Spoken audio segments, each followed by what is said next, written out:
So let's look at data types in object-oriented programming languages. So we have seen in previous videos that we've got all kinds of data types. Enumerations for numbers, for strings, booleans, bits, characters. We've seen each one of those a little bit more detail. In object-oriented programming, we also have these data types. Some of them are primitive types, which are not objects, but most of them are just also objects. Like, for example, a string. A string in an object-oriented programming language is just an object. So a string is a class, and specific strings, sequences of characters, are instances of this class string. And then the class string defines the operations you can do on strings, like, for example, print them.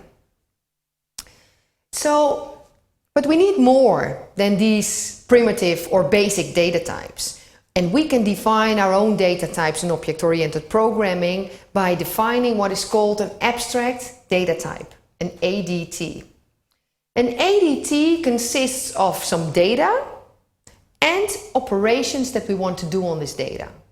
And if you think about our definition of class, you actually see that this is exactly what we've defined in a class. Some variables and some methods. Some data and some operations that we can do on some data.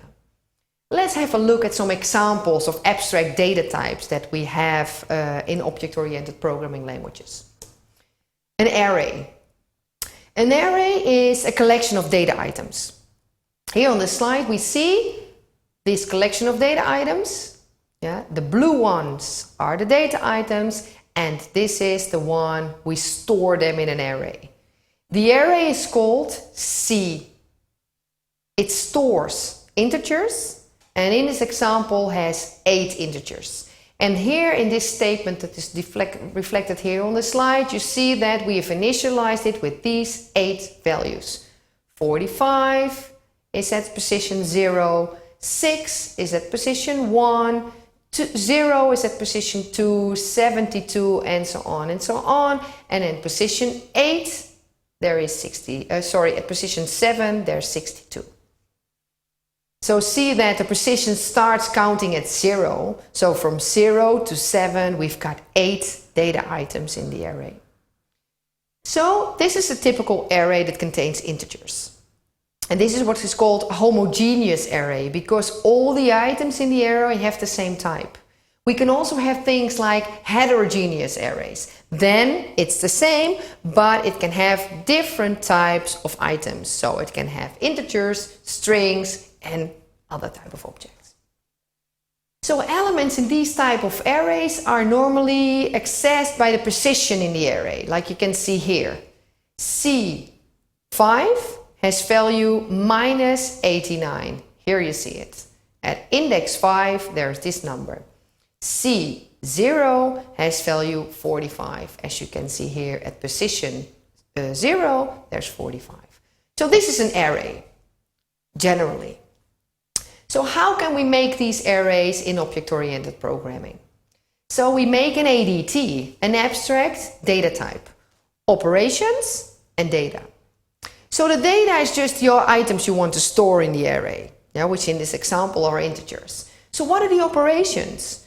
Well, you've already seen before that the only thing we want to do with an array is get some element from a specific position and set some element in a specific position.